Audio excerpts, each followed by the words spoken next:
हाँ, तो विद्यार्थियों, आज हम आपकी पाठ्यपुस्तक क्षितिज भाग 2 में पाठ 13 मानवीय करुणा की दिव्य चमक का अध्ययन करेंगे।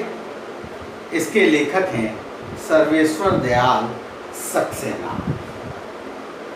ये सर्वेश्वर दयाल सक्सेना द्वारा लिखा गया पाठ है। इसमें इन्होंने एक महान व्यक्तित्व अब्दुल फादर कामिल बुल्के का जिक्र किया है। ये एक संस्मरण विधा में लिखा गया पाठ है। लेखक उनके साथ रहे हैं फादर कामिल बुल्के। जैसा कि आप जानते हैं, बहुत प्रसिद्ध व्यक्ति हैं। इनकी डिक्शनरी सबसे ज़्यादा प्रसिद्ध है। कामिल बुल्के की डिक्शनरी संसार में बहुत प्रसिद्ध है। ये हमारे देश में भी बहुत प्रसिद्ध है। इस पाठ को लेकर के सर्वेश्वर दयाल सक्सेना क्या कहते हैं, इसके बारे में हम जानते हैं, सब जानना चाहेंगे। सबसे पहले हम लेखक का एक सामान्य परिचय देख लेते हैं। लेखक सर्वेश्वर दयाल सक्सेना का जन्म सन 1927 में जिला बस्ती उत्तर प्रदेश में हुआ था। उत्तर प्रदेश के बस्ती जिले में इनका जन्म हुआ था। इनकी उच्च शिक्षा इलाहाबाद विश्वविद्यालय से हुई थी। वे अध्यापक, आकाशवाणी में सहायक प्रोड्यूसर, दिनमान में संपादक और पराग के संपादक रहे। सन 1983 में इनका आकस्मिक निधन हो गया। सर्वेश्वर बहुमुखी प्रतिभा के धनी थे। वे कवि, कहानीकार, उपन्यासकार, निबंधकार और नाटककार थे। सर्वेश्वर प्रसाद की प्रमुख रचनाएं काठ की घंटियां, कुआनो नदी, जंगल का दर्द, खूंटियों पर टंगे लोग, ये सारे कविता संग्रह थे। पागल कुत्तों का मसीहा, सोया हुआ जल, ये इनके प्रसिद्ध उपन्यास थे। कहानी संग्रह लड़ाई, नाटक बकरी, बाल साहित्य भौं भौं खों खों, बतूता का जूता, लाख की नाक आदि इनके बाल साहित्य। चर्चे और चरखे उनके लेखों का संग्रह है। खूंटियों पर टंगे लोग पर उन्हें साहित्य अकादमी पुरस्कार मिला था। मध्यवर्गीय आकांक्षियों के लेखक रहे हैं। मध्यवर्गीय जीवन की महत्वाकांक्षाओं, सपनों, संघर्षों, शोषण, हताशा और कुंठा का चित्रण इनके साहित्य में मिलता है। सर्वेश्वर जी स्तंभकार थे और चर्चे और चरखे नाम से दिनमान में जो स्तंभ लिखते थे, उनमें बेबाक सच कहने का साहस दिखता है। उनकी अभिव्यक्ति में सहजता और स्वाभाविकता है। ये हमारे कवि का परिचय है, लेखक का ये हमारा परिचय है। इसके बाद में आते हैं हम पाठ के बारे में जानना। पाठ का एक परिचय, ये जो पाठ दिया है मानवीय करुणा की दिव्य चमक। संस्मरण जो है वो स्मृतियों से बनता है। स्मृति माने यादें, और स्मृतियों की विश्वसनीयता उसे महत्वपूर्ण बनाती है। फादर कामिल बुल्के पर लिखा गया सर्वेश्वर दयाल का यह संस्मरण इस कसौटी पर खरा उतरता है। अपने को भारतीय कहने वाले फादर बुल्के जन्मे तो बेल्जियम यानी कि यूरोप में, बेल्जियम के रेम्सचैपल शहर में थे, जो गिरजों, पादरियों, धर्मगुरुओं और संतों की भूमि कही जाती है। परंतु उन्होंने अपनी मातृभूमि, उन्होंने अपनी कर्म भूमि भारत को बनाया। फादर बुल्के एक सन्यासी थे, परंतु पारंपरिक अर्थ में नहीं। सन्यासी थे जरूर, परंतु पारंपरिक अर्थ में नहीं। सर्वेश्वर का फादर बुल्के से अंतरंग संबंध था, जिसकी झलक हमें इस संस्मरण में मिलती है। लेखक का मानना है कि जब तक राम कथा है, इस विदेशी भारतीय साधु को याद किया जाएगा तथा उन्हें हिंदी भाषा और बोलियों के अगाध प्रेम का उदाहरण माना जाएगा। बड़े आश्चर्य की बात है, यूरोप का व्यक्ति हमारे हिंदुस्तान के प्रति इतना प्रेम रखता है कि हिंदी के प्रति इनका बड़ा योगदान है। हिंदी के प्रति इन्होंने बहुत संघर्ष किया है। हिंदी को राष्ट्रभाषा देखने का इनका अपना एक सपना था। अब हम पाठ के मुख्य बिंदु में आते हैं। सबसे पहले जब हम पाठ का एक बिंदु लेंगे तो फादर कामिल बुर्के का पारिवारिक जीवन कैसा, फादर कामिल बुर्के का पारिवारिक जीवन के बारे में थोड़ा हम जानेंगे। फादर का जन्म बेल्जियम में हुआ था। उनके घर में मां, पिता, 2 भाई और 1 बहन थी। इंजीनियरिंग के अंतिम वर्ष की पढ़ाई करते समय उनके मन में सन्यासी बनने की इच्छा हुई और वे भारत आ गए। अब वे भारत को अपना देश मानने लगे थे। उन्हें अपनी मां से गहरा लगाव था। उनकी मां के पत्र प्राय उन्हें आते रहते थे।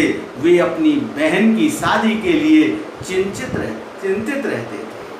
भारत में बस जाने के बाद वे 2-3 बार ही अपने परिवार से मिलने बेल्जियम गए थे। उन्हें अपनी जन्मभूमि रेम्स चैपल की बहुत याद आती है। दूसरा बिंदु आता है इसके बाद में, ये इनका पारिवारिक जीवन है। फादर का संन्यास, फादर का भरा पूरा परिवार था, फिर भी इंजीनियरिंग छोड़कर सन्यासी क्यों बन गए, यह विचार लेखक के मन में उठता है। संबंधों की घनिष्ठता के कारण वे सन्यासी होते हुए भी सन्यासी नहीं लगते थे। तीसरा बिंदु आता है भारत के प्रति लगाव। भारत के प्रति लगाव, उनका भारत के प्रति इतना लगाव था कि सन्यास लेते समय उन्होंने भारत आने की शर्त रखी। जब सन्यास लिया जाता है तो परंपरा होती है, उनसे उनकी इच्छा पूछी जाती है। तो उन्होंने भारत जाने की इच्छा व्यक्त की। भारत के प्रति उनके मन में लगाव। भारत आकर जिलेट संघ में पादरियों के बीच धर्म के आचरण की पढ़ाई करने के बाद कोलकाता से बीए तथा इलाहाबाद से एमए की परीक्षा उत्तीर्ण की। उनकी नजरों में उनकी जन्मभूमि रेम्स चैपल बहुत सुंदर थी, परंतु भारत आने के बाद वे केवल 2-3 बार ही बेल्जियम गए थे। उनका भारत के प्रति लगाव था।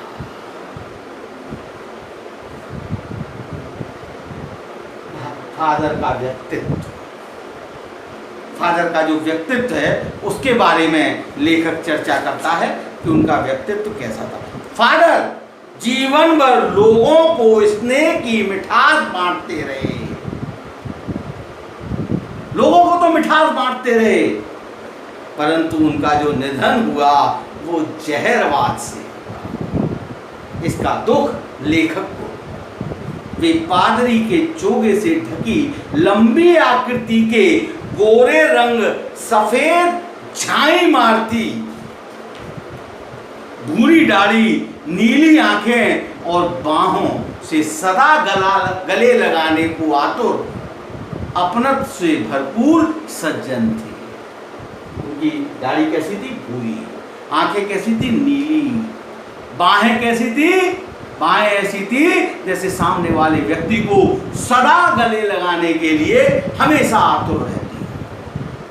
वो अपनत्व से भरपूर थे।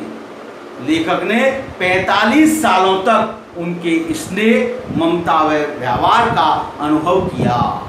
उन्हें याद करना एक उदास शांत संगीत तथा करुणा के निर्मल जल से स्नान करने जैसा है।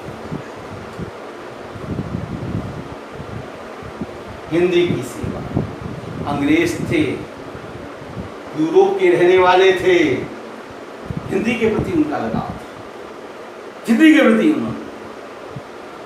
उन्होंने पढ़ाई की, कोलकाता से बीए और इलाहाबाद से एमए किया, कोलकाता से बीए और इलाहाबाद से एमए किया। फादर बुल्के ने सन 1950 में डॉक्टर धीरेन्द्र वर्मा के निर्देशन में इलाहाबाद विश्वविद्यालय से रामकथा उत्पत्ति और विकास विषय पर शोध कार्य किया, यानी पीएचडी की, रिसर्च की। उन्होंने ब्लूबर्ड नाटक का रूपांतरण नीलपंछी नाम से किया। रांची के सेंट जेवियर्स कॉलेज में हिंदी एवं संस्कृत विभाग के अध्यक्ष रहे। अंग्रेजी हिंदी शब्दकोश तैयार किया, प्रसिद्ध है, आज भी मिलता है बाजार, तथा बाइबल का अनुवाद किया। भारत में 47 वर्ष रहकर 73 वर्ष की आयु में इनका निधन। इतना ही नहीं, हिंदी को राष्ट्रभाषा का दर्जा दिलाने की इनकी बड़ी प्रबल इच्छा थी। इन्होंने हिंदी को राष्ट्रभाषा दर्जा दिलाने के लिए प्रयास किए, परंतु यहाँ के लोगों की हिंदी के प्रति उदासीनता देखकर वे झुंझला होते। इस प्रकार उन्होंने हिंदी की परिमल के सदस्य, अगला क्या है, परिमल के सदस्य। परिमल एक संस्था, साहित्यिक संस्था, संस्थाओं में भी वो भाग लेते थे। जब लेखक इलाहाबाद में रहा तो परिमल के सदस्य के रूप में फादर से एक पारिवारिक रिश्ता जैसा बना। लेखक का रिश्ता ये परिमल संस्था, जो साहित्यकार लोगों की एक संस्था थी, उसके सदस्य के रूप में फादर कामिल बुल्के भी थे और लेखक भी थे। वहां उनसे मुलाकात हुई और पारिवारिक रिश्ता जैसा बना। वे गोष्ठियों में, विचार विमर्श या गंभीर बहस में और हंसी मजाक में निर्लिप्त शामिल रहते थे। प्रत्येक गोष्ठी में, विचार विमर्श में, गंभीर बहस में, यहाँ तक कि हंसी मजाक में भी वे बराबर से शामिल होते थे। वे सभी के पारिवारिक उत्सवों एवं संस्कारों में एक बड़े भाई और पुरोहित की तरह उपस्थित रहते थे। उनकी उपस्थिति को लेखक ने देवदारू की छाया के समान बताया। लेखक के पुत्र के मुख में उन्होंने ही पहली बार अन्न डाला था, अन्नप्राशन। उनका वात्सल्य देवदारू की छाया जैसा।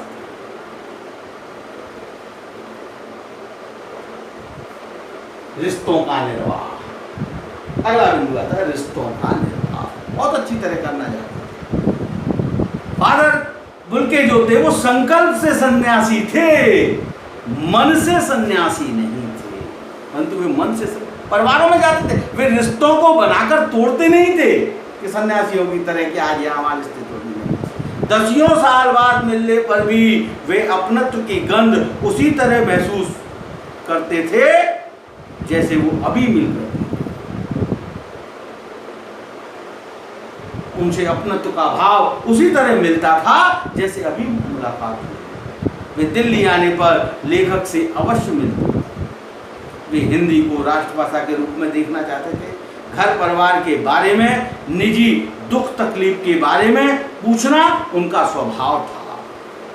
उनके मुख से निकले सांत्वना के शब्द हृदय को अतीव शांति प्रदान करते थे, अत्यंत शांति प्रदान करते थे। लेखक की पत्नी और पुत्र की मृत्यु पर फादर के शांति वचन बड़े प्रभावपूर्ण रहे। उन्होंने बड़ी हिम्मत बनाई लेखक को। फादर की अंतिम यात्रा, फादर की मृत्यु। फादर दिल्ली में बीमार पड़े थे। लेखक ने उन्हें अंत में तब देखा जब वे ताबूत में पड़े थे। उनके चेहरे पर चिर शांति थी। 18 अगस्त सन 1982, 18 अगस्त सन 1982 को सुबह 10 बजे उनके शव को कश्मीरी गेट स्थित निकलसन कब्रगाह में उतारा गया। निकलसन कब्रगाह में उतारा गया। कुछ पादरी, डॉक्टर रघुवंश, जैनेन्द्र, अजीत कुमार, विजेंद्र स्नातक, निर्मला जैन, डॉक्टर सत्यप्रकाश एवं मसीही समुदाय के कुछ लोग मौन उदासी से घिरे खड़े थे। मसीही विधि से अंतिम संस्कार शुरू, माने ईसाइयों की पद्धति, मसीही विधि से अंतिम संस्कार शुरू हुआ। रांची के फादर पास्कल तोयना ने उन्हें श्रद्धांजलि अर्पित करते हुए कहा कि फादर बुल्के धरती में जा रहे हैं, इस धरती से ऐसे रत्न और पैदा हों। देह कब्र में उतार दी गई। उस समय सभी की आंखों में आंसू थे, सभी लोग रो पड़े थे। दिव्य ज्योति का स्मरण लेखक को। इस तरह हमारे मध्य जो छायादार, फल फूल, गंध से भरा, सबसे अलग थलग, सबका होकर सबसे ऊंचाई पर मानवीय करुणा की दिव्य चमक में लहराता खड़ा था, उसकी स्मृति आजीवन बनी रहेगी। उस पवित्र ज्योति की याद में लेखक श्रद्धावनत रहता है।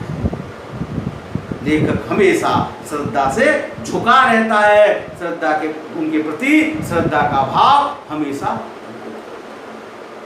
ये इस पाठ का सारांश था। अब इसमें कुछ ऐसे शब्द आए हैं जो जिनको जानने की आपको उत्सुकता रही होगी, जैसे जहरवाद, जहरवाद ग्रेगिन, एक तरह का जहरीला और कष्ट साध्य फूला। रगों यानी नसों, रगों, रगरग कहते हैं, रगरग से वापस, रगों यानी नसों से।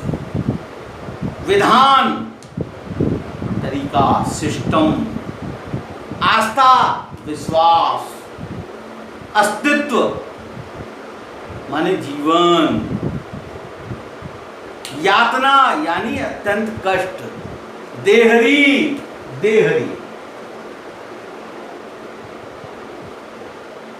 यानी दहलीज, पादरी, ईसाई धर्म का पुरोहित या आचार, चोगा, लंबा ढीला कुर्ता जो सिर्फ जो ऊपर कंधे से लेकर के पैर तक का होता है। आकृति माने आकार, आतुर यानी अधीर, उतावलापन, साक्षी, गवाह, बेबाक राय, बेबाक, स्पष्ट, बेबाक, बेबाक राय, खुलकर विचार प्रकट करना, गोष्ठी, विचार विमर्श हेतु सभा, संस्कार, अन्नप्राशन, विवाह, अंतिम संस्कार आदि यानी क्रिया। आशीष माने आशीर्वाद, वात्सल्य छोटों के प्रति स्नेह, स्मृति माने याद। ये सारे शब्द हैं और किताब में से आप देखेंगे तो आपको शोध प्रबंध, रिसर्च करने के बाद लिखी गई पुस्तक, परिमल, इलाहाबाद की एक साहित्यिक संस्था। परिमल, परिमल चावल को भी कहते हैं, चावल, परिमल का मतलब होता है चावल, परंतु यहाँ पर जो परिमल है वो एक संस्था का नाम है, एक साहित्यिक संस्था है जो इलाहाबाद में राष्ट्रभाषा, राष्ट्र की मान्य भाषा। विरल, विरल कम मिलने वाली, विरल कम मिलने वाली वस्तु। अत्यल्प, ताबूत, ताबूत सबको ले जाने वाला बक्सा, जिस बॉक्स में मुर्दे को ले जाने वाला बक्सा। जिस्म, शरीर, कब्रगाह, कब्रगाह यानी कब्रिस्तान, जहां पर मुर्दे को गाड़ा जाता है, मुर्दे जहां दफनाए जाते हैं वो कब्रिस्तान। गैरिक वसन, गैरिक वसन, गैरिक गेरुआ वस्त्र, गैरिक वसन, वसन माने गैरिक माने गेरुआ, साधुओं के धारण किए जाने वाले गेरुआ। मसीही विधि, मसीही ईसाई, ईसाइयों की विधि, ईसाई धर्म के अनुसार क्रियाकर्म। मसीही, मसीही विधि मान तरीका, ईसाइयों की विधि के अनुसार किए जाने वाला क्रियाकर्म। नमन माने नमस्कार। ये कुछ महत्वपूर्ण कठिन शब्द थे जो मैंने आपके सामने स्पष्ट कर दिए। पाठ की रीडिंग करेंगे। बस आज इतना ही। आपका दिन शुभ मंगलमय हो। धन्यवाद।